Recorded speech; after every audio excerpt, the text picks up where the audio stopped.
Beautiful, eclectic Rome. Quote, I like things that are kind of eclectic. When one thing doesn't go with another, that's why I love Rome. The town itself is that way. It's where fastest architecture meets classic Renaissance, where the ancient bangs up against the contemporary. It has a touch of everything. That's my style, and that's what my work is about. Giambattista Valli, fashion designer. Rome, a land that is almost untouched by time. The people, the places, the food, the beauty of it all. Today, I take you to one of the most immaculate sites in the city of Rome, the Colosseum, the Colosseum. I take you here where we go on a tour of one of the most glorious sights that you will see. The architecture, the stadium, humongous.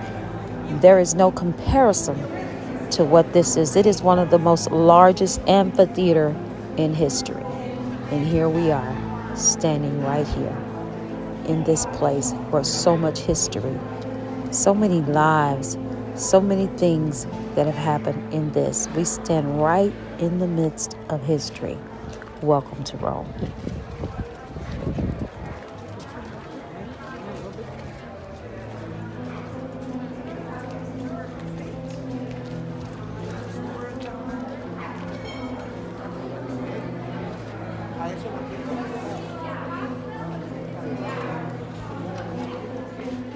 The Colosseum is built of travertine limestone, tuff, which is volcanic rock, and brick-faced concrete.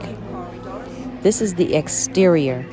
The outer wall is estimated to have required over 100,000 cubic meters, which is 3.5 million cubic feet, of travertine stone, which was set without mortar. They were held together by 300 tons of iron clamps. However, it has suffered extensive damage over the centuries, and a lot of the segments, large segments, have collapsed because of earthquakes that have followed. But it's still beautiful.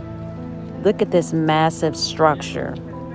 The massive structure, it could hold an estimated 50,000 to 80,000 spectators at various points in history. Look at this. An average audience of some 65,000 was used for gladiatorial contests and public spectacles, including animal hunts, executions, reenactments of famous battles, and dramas based on Roman mythology and briefly mock sea battles. This was the early medieval era. Bloody sport. There was a crave for that. And the people actually came and watched these blood sports. But that was in another time, in another season, in the medieval times. But this iconic symbol of Imperial Rome has been listed as one of the new 7 wonders of the world. It is Rome's most popular tourist attraction.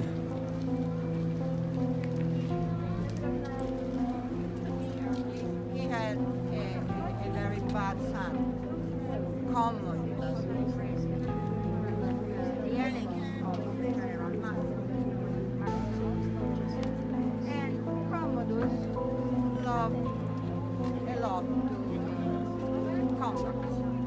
Sure that you do get tickets in advance if you want to go to the Colosseum. Otherwise, you will not be able to get in. We had to book a tour guide through Get Your Guide, and Barbara was fantastic. She was great. So if you ever visit Rome, use Get Your Guide. Look for Barbara. She was magnificent, very informative, and she knew her stuff. Now we're headed to Palantine Hill. This is the place where imperial palaces were built.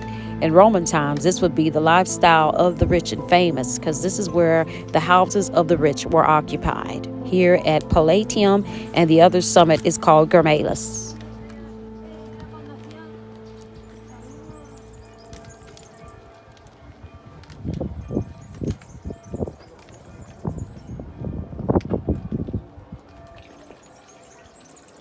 Fresh water? Fresh water? Yes. You gonna drink it? Yeah, definitely. Okay. Well, this is fresh water all around Palatine Hill. That you can get fresh water. Bring your water bottle so you can refill. These fountains are all over Rome. Yes, they're everywhere. the tour guide is admonishing us that it's always fresh and very good. So here we are at the fountain filling up our water bottles.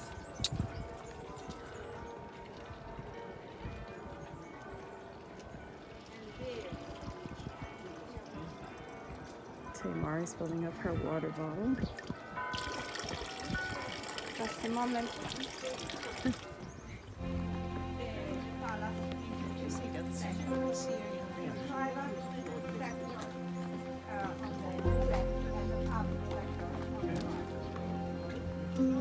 Obviously, guys, now we have to do an airport for imagination followed by marble slabs.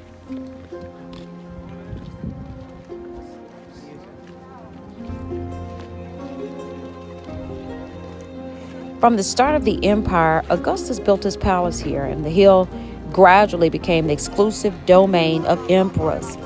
The ruins of the palaces of at least Augustus, Tiberius, and Domitian can still be seen here as we walk through Palatine Hill. Augustus also built a temple to Apollo here.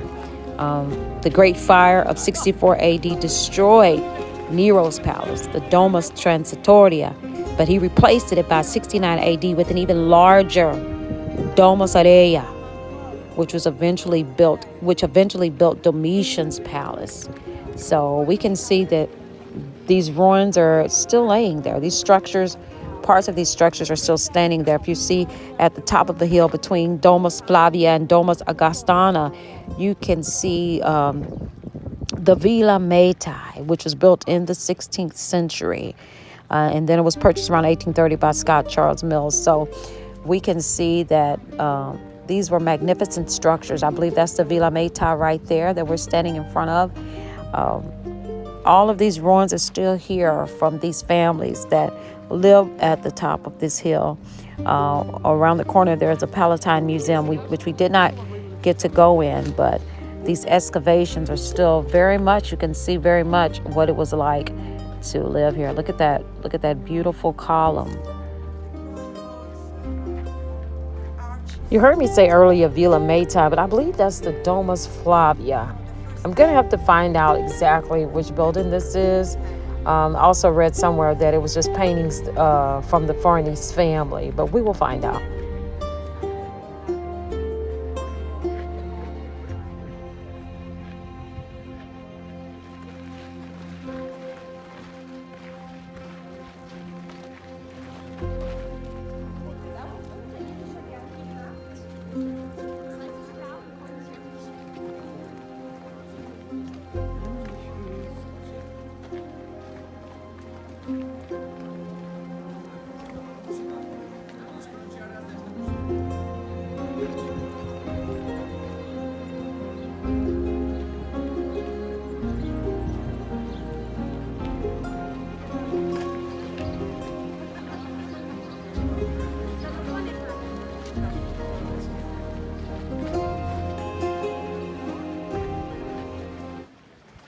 Okay guys, we're going through the gardens on Palatine Hill. I have not been able to talk a whole lot because I'm with a tour group, so you can see the footage that I'm showing you.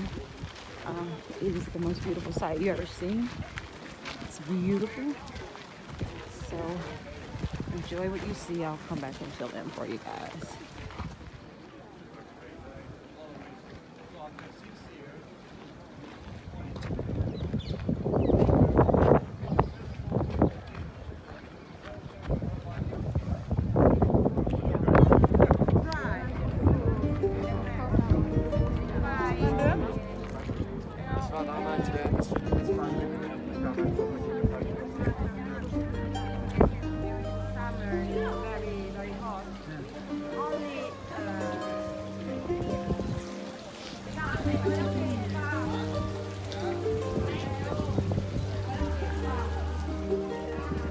This is the famous Arch of Titus. It was a first century arch that was located on the Via Sacra Rome, and it was just southeast of the Roman Forum, which you will see later on in this clip. It was constructed in 81 AD by Emperor Domitian in honor of his brother Titus to commemorate their victory over the Jewish rebellion in Judea. It is often said, or it is true, that the chief rabbinate of Rome banned the Jewish people from even walking underneath that arch, because in the arch, in the panels, there is a depiction of the menorah and the different spoils that was stolen from the Jewish people. This is the magnificent Roman Forum. It was the center of day-to-day life in Rome. It was the site of processions, elections, public speeches, criminal trials. It is considered to be one of the most celebrated meeting places in all the world and in all history. And here we see it right here, and it's located in a small valley between the Palatine and Palantine Hills. Y'all can't say that anymore.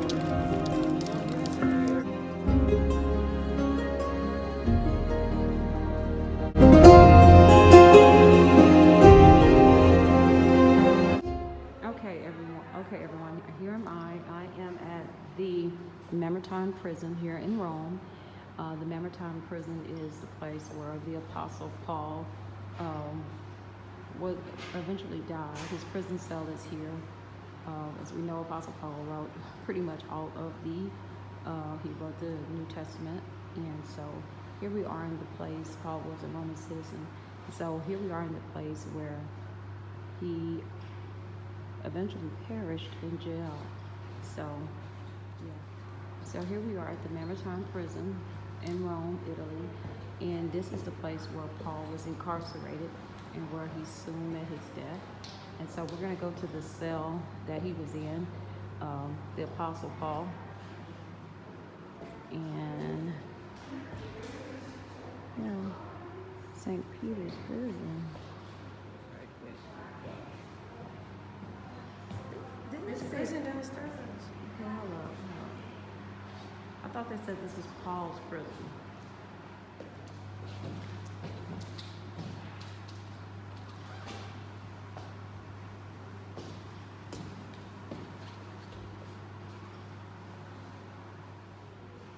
This is an altar slab that's here.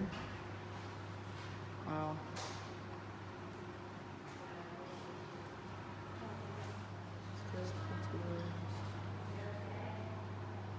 You haven't went to the prison yet.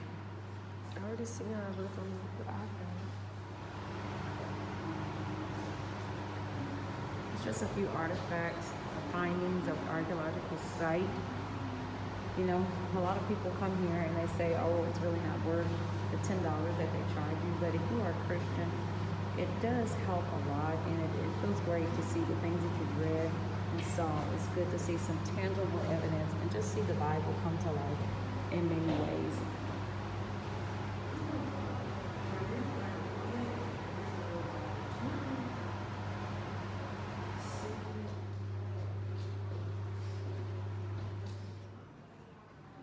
Okay. It's pretty steep down here. Oh, what's what? What? Oh, I don't know. I didn't see it.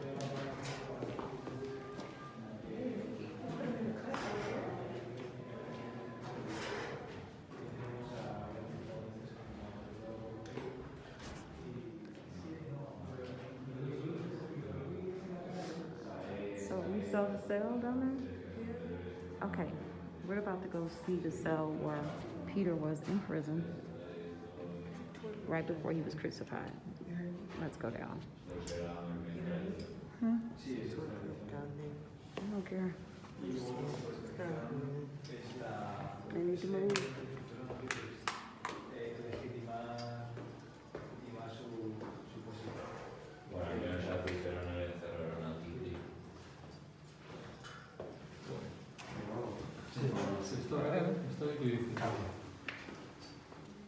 Uh-oh.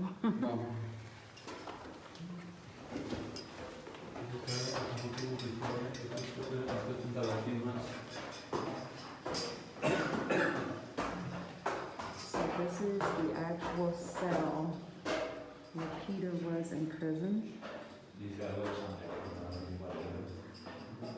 It's pretty dark down here, but it's a prison cell, and that was a very small area here. You've seen before here, I don't know why they're doing like 9 euros. coins here. There's a common inscription on the wall there. But this is where Peter was in prison. This is where Peter was in prison before he was crucified. What a sight to see. Wow.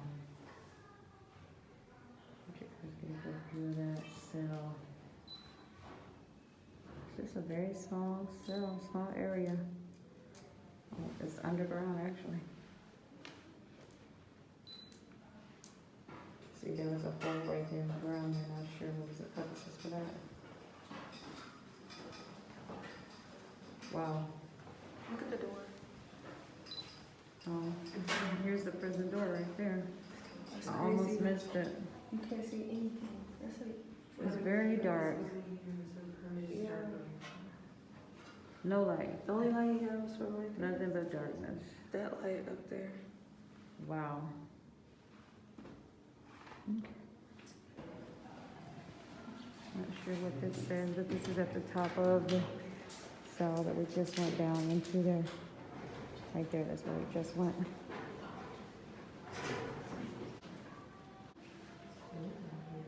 Amazing.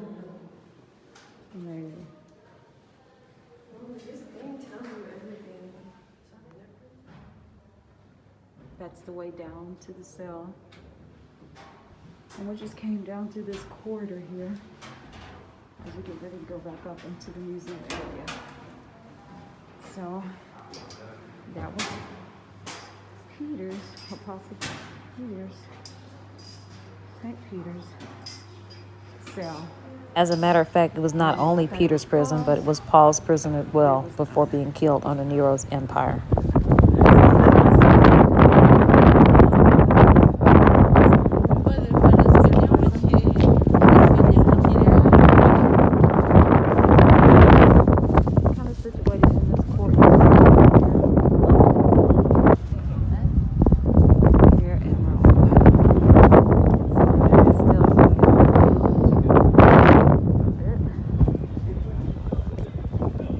We just left from Palantine Hill, and we walked up under that arch on the top above that.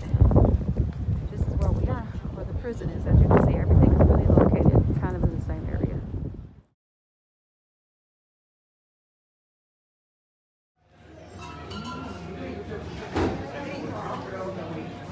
What's the name of this restaurant? We find this nice little restaurant on the inside. A lot of burn up. You see them? A lot of burn up. Not the bear, no. They have Wi-Fi.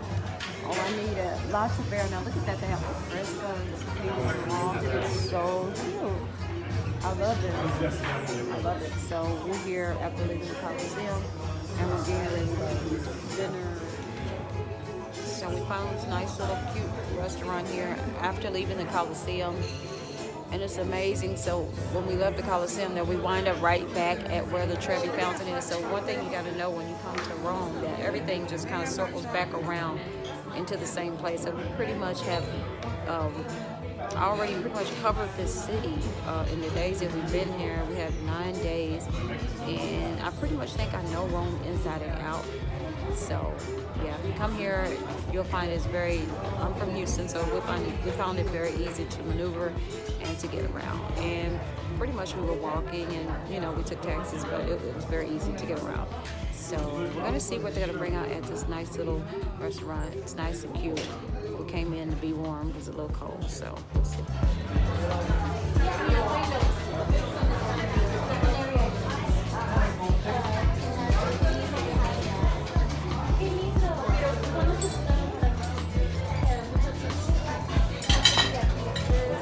Here's when I went to the bright light, like we're outside, and